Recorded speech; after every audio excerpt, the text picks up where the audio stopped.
DDSB team, including Trustee Donna Edwards, for hosting us here to make a very important announcement that will benefit Ontario's youth.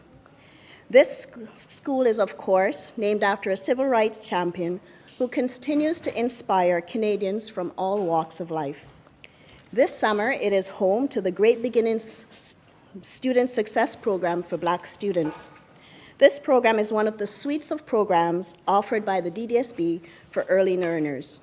The program is designed to enhance the social, emotional, physical, cognitive, language, math, and literacy skills for its participating students. It's a great initiative, and it deserves some recognition. I'd like to thank SKD Bilingual and the Early Years team for implementing these summer programs here in Ajax and across Durham Region. Thank you for the amazing job you continue to do.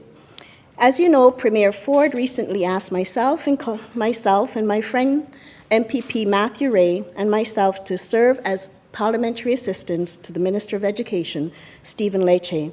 We're both incredibly honored to serve. Education is important to both of us because it has the power to transform lives, communities, and to mold our youngest learners into empathetic, responsible, informed members of society. As a proud mom and former trustee of the DDSB School Board, I am strongly committed to improving public education and to championing worldwide initiatives such as the Great Beginnings Student Success Program for Black students. Such a long name. Unfortunately, the COVID-19 pandemic has disrupted student learning in every corner of our province, and many young people now feel they're not properly prepared for their next step in life. Thanks to Ontario's plan to catch up, help is on its way for parents and students. Minister Stephen Lecce will continue to outline our plan in greater detail in a few minutes from now. In the meantime, I want to warmly welcome both of my colleagues to Ajax, an amazing community to live, work, and raise a family. With that, I give you my friend and fellow parliamentary assistant, Matthew Ray.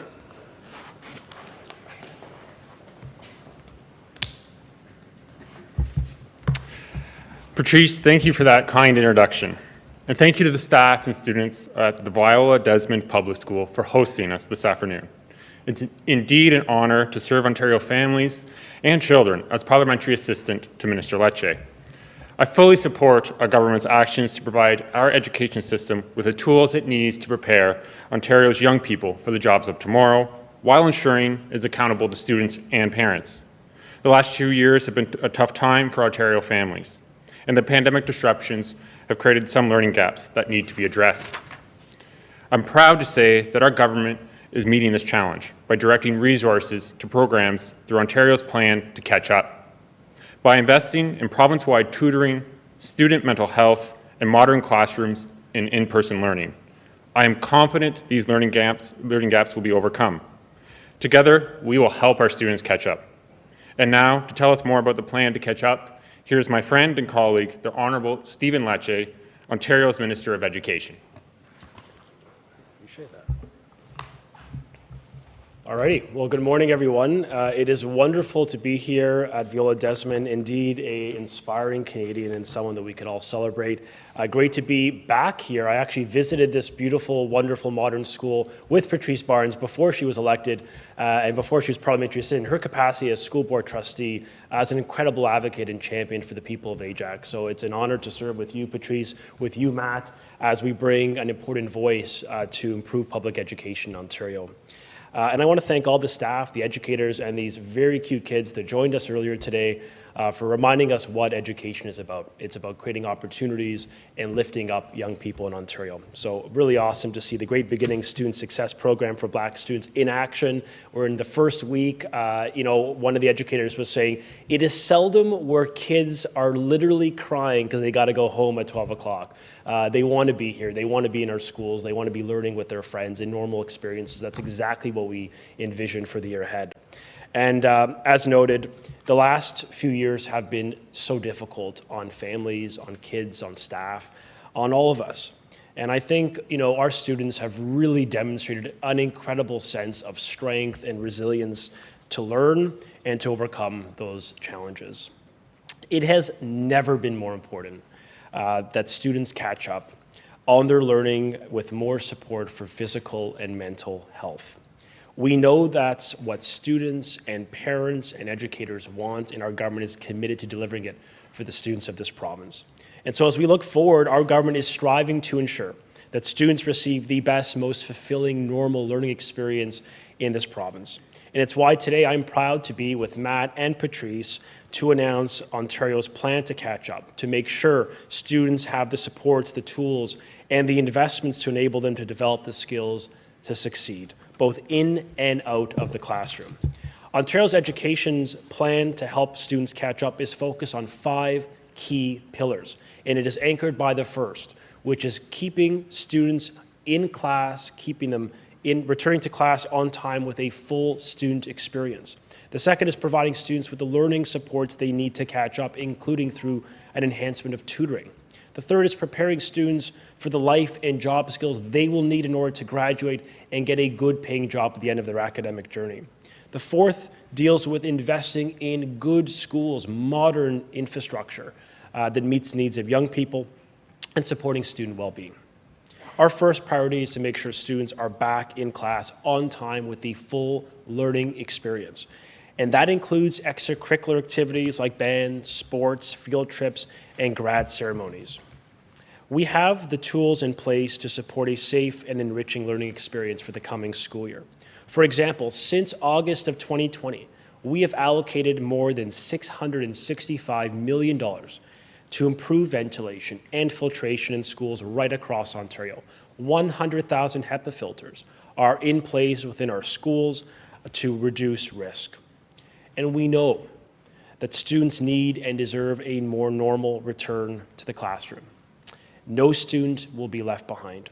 And it's why we're providing students with more tutoring, literacy, and special education supports in the upcoming school year. In February of this year, we announced a historic $175 million investment to enhance tutoring supports, the largest tutoring program of its kind in this country with a real focus on reading, writing, and math.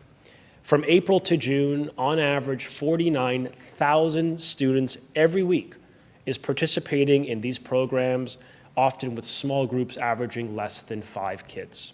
This expanded access to tutoring will continue to be available right throughout this year. And to further improve student literacy, we announced a $25 million investment this year alone in evidence-based reading intervention supports for our youngest kids to make sure they've got those reading skills in those early years. We've also increased our special education grant. These are for kids with exceptionalities in our schools. We want them to succeed. We know it's been most acutely difficult on them, and it's exactly why our Premier and our government announced an increase, $93 million more, part of a $3.25 billion overall investment. Again, the largest investment ever provided in special education needs to help those very kids get ahead. Additionally, we have overhauled Ontario's curriculum, modernizing it to focus on the labor market needs for the first time. This is really critical when it comes to the future prosperity of the province and the ability of young people to graduate and actually get a job related to their skills. And so we've mandated, under our government and Premier's leadership, financial literacy, coding, entrepreneurship, and leadership development right throughout our STEM curriculum, including the grade 1 to 8 math curriculum, grades 8 and 9 math and science curriculum, and the new grade 10 careers course unveiled just a few years ago. All of this is intended to equip students with valuable learning opportunities with an emphasis on cementing the life and the job skills right throughout the curriculum. These courses we know will help the next generation of Ontario leaders get the education that brings career pathways to life, and particularly for the skilled trades, where high demand, high impact fields are available right as we speak in this province.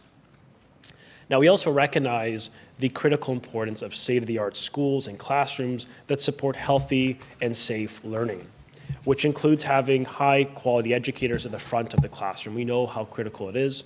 And so for the coming school year, we're delivering record investment to ensure our children get in class on time, stay in school, and flourish in the classroom with a $26.6 billion investment. This is the highest investment in public education ever in the history of Ontario. And it underscores our firm commitment to improving education and the quality of learning for your kids. And that's why we announced a $300 million investment to hire up to 3,000 more frontline staff, including teachers, EAs, early childhood educators, and other education workers, so that they could be in the schools, in the classrooms, helping those kids, especially those most in need. We've also committed over $14 billion to build, over the next 10 years, modern schools like Viola Desmond, amazing facilities, internet connected, fully accessible, technology that are technologically connected as well. And we really do believe an emphasis on STEM learning and science laboratories built within our schools make a difference to make learning exciting for children. So we're going to continue to build these schools and childcare centers for students in Ontario. And we are committed to securing a fair deal for teachers and education workers while ensuring that our kids get back in class on time, full time for the school year, which we know is so consequential with the full school learning experience from clubs to sports. All of this matters, and we insist upon that being the reality for children in September and beyond. Finally, we know that access to mental health supports where students need it is critical to their success.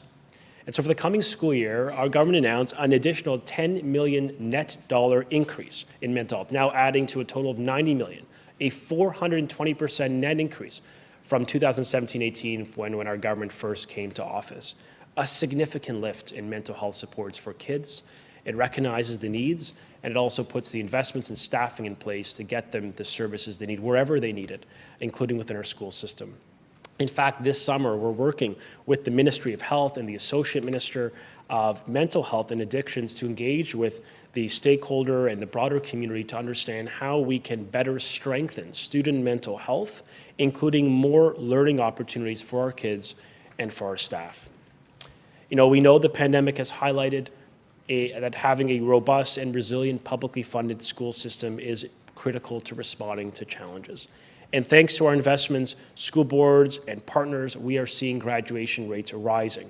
In 2020-21, for example, 89% of students received their high school diploma within 5 years, and 84.2% of students received their high school diploma within 4 years. We will, of course, continue to build on those gains that we've made by ensuring that students graduate with the life and the job skills they need to succeed in the labor market and beyond. And so together, through this plan, we're going to continue to build up and invest in Ontario's education system so that we get every student back on track, back in class, and back to normal. Thank you. All right. We'll go to the floor here for questions. Can you just identify, please, your name and your outlet? Minister, can you just tell us, are you committed to keeping schools open no matter what in the fall? I mean, if you're talking about rising numbers again, we've heard from the Ontario 19 COVID advisory table saying no school lockdowns are no good for the students. Are you promising to keep the schools open no matter what this year? We are committed to keeping kids in school. The first pillar of Ontario's plan to catch up is anchored in the belief that children must be in schools. It is so consequential to their mental and physical health. I met with the Children's Health Coalition, which represents all pediatric hospitals, including sick kids, and their message was clear. We've got to do everything possible to keep these kids in school, which is exactly what our intention is, starting on time with the full student experience. It's not just that they've got to be in class for the academic side of it. It's the other elements of learning that I think is really important. The clubs and the sports, the experiential learning, the arts, the music, all these things really matter to a child. And I think all those elements have to be restored in September. So we will do whatever it takes to ensure we keep these kids in school and we get them back on time. In fact, we've already announced a commitment to continue rapid testing for this school year, continue to provide free PPE. We've massively improved ventilation. There's 100,000 HEPA units within schools in this province as we speak. There are more in this one province than there are in all provinces combined, according to publicly available information. So we've really made an investment to reduce risk. We have every confidence these kids will get back on time with a full student experience. That's really what's critical. It's what really this message today is about. It's the imperative of the return to class for the mental and the physical health of a child. So this is a promise. You're not going to shut down the schools again, because I know we've heard in the past that we don't want to shut down the schools, and yet it's happened. So is this like your commitment? This is your promise. Schools are not going to be shut down this year. Our commitment is to keep kids in school. That is the clear recommendation of the Chief Medical Officer of Health. We fully agree with it. We're announcing a plan to catch up today that is premised on keeping kids in school every single day without disruption to their lives, be it from the negotiations or otherwise. We need these kids to be in school. We know it's important for the mental and physical health, and today we're announcing a broad plan that really brings together a variety of elements of our ministry, from the physical health to the mental health to the curriculum to the life and job skills, and with the return to normal, where all those student experiences are restored. We think together this plan will help these kids get back on track, and we have a lot of confidence that we've done so much to invest to reduce risk, particularly from a ventilation standard, where we really lead in this country, that our kids could get back in September and stay in school. It's important. That's Chris Lachey from the Toronto Star. How can you say with any certainty that there will be extracurricular activities? I mean, they do remain voluntary for teachers to participate in, do they not? Well, we know that extracurriculars, clubs, sports, all of this is consequential to the life of a child. I mean, learning doesn't just take place in the classroom from an academic perspective. Social and emotional learning happens often outside the classroom, but still within our school settings. And I believe after 2 years of great difficulty, the right thing to do is to ensure a child returns to normal and to the full student experience, which includes the clubs and the extracurriculars. And so we are signaling our clear intent to have those services, those experiences restored, and to support children. And we know that educators care deeply about their kids. They will do the right thing and ensure that those experiences are put back for kids. I mean, look, we went through 2 years of great disruption. Basic things like a graduation, a prom, it made a difference. We've all seen in our own families kids' faces light up with happiness just to see their friends. We just saw kids today who didn't want to leave school because they loved being with their friends. And so we have to insist as a government that all of those elements are restored. We know it is foundational to their success. And we think after 2 years of incredible challenge, the right thing to do for all of us is to rise to the challenge and put our kids first. And I have every confidence that our staff will work with us to do that. Do you expect that you'll have deals before school starts, and will extracurriculars be a part of it? Well, certainly we want to land good deals for students in this province. We've already commenced negotiating with all unions.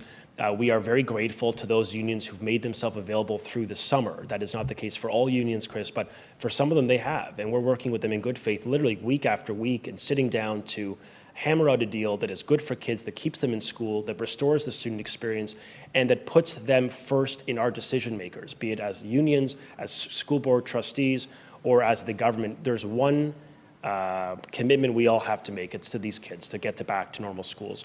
And so we have a great deal of confidence we can do that. And we look forward to landing deals as soon as humanly possible with every willing partner to provide the stability these kids deserve. Hey, good morning, Minister. Good morning. It sounds like you're drawing a bit of a line in the sand here when it comes to these negotiations, and I'm wondering how far you're willing to go. There's been a lot of chatter in the education sector about the idea of making teachers essential service workers. Is your government planning to implement any kind of legislation now or in the future that would make teachers essential service workers? Our government's intent, Colin, is to get a deal landed with all teacher and education worker tables. We just did this 2 years ago. We've been through this. We have landed deals with every single union in this province. As difficult as it was, we got to the finish line. And the message to the teacher unions and the education workers is, will you have a willing partner in this government to sit down, hammer out a deal that's good for kids, that is fair for the workers, that is good for the children of this province. And we do believe we can get there. And that is our intention. That is our single focus over the coming months. It's to land a voluntary agreement with teacher unions. It takes two to tango, as you know, so we need them to be at that table, and many of them are. And we want all of them to be there through the summer so we can get a deal as soon as possible. We know that's important. And part of our commitment, what we're sort of communicating today, is the imperative that they return on time, they have the full student experience, and that the kids come first in our decisions. We just cannot afford a child, and I think parents have little tolerance for the disruptions after 2 years of difficulty. And the government is standing up for them to ensure that they do get back to school on time and that we get them back in a normal setting. And so we've taken great steps throughout the past months to announce a tutoring expansion, mental health expansion of funding, and a variety of initiatives that are going to help make kids get back in a good experience, a positive environment. And we hope our union partners will work with us to achieve that imperative. So it sounds like in order to achieve that objective, though, the government does have the legislative power to be able to curtail any strikes or any kind of action that would happen during the school year.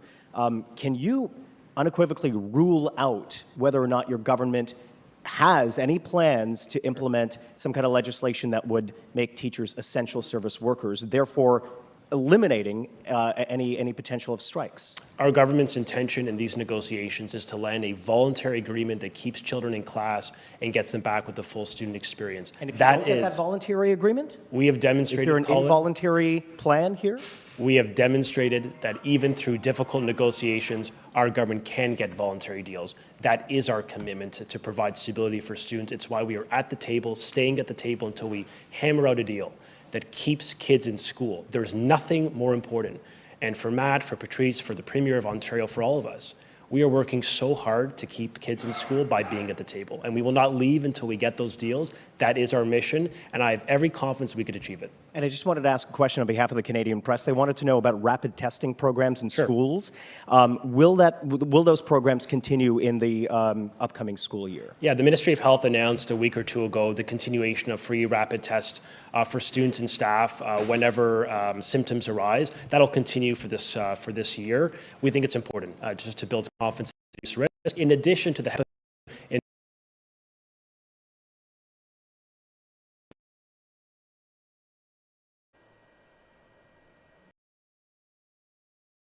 eligible for that. So we could all take steps individually, and certainly the government is, to reduce the risk that we get these kids back to class on time with the full student experience. That is what matters, and that is what our plan is all about today. Thanks, everyone. Thank you.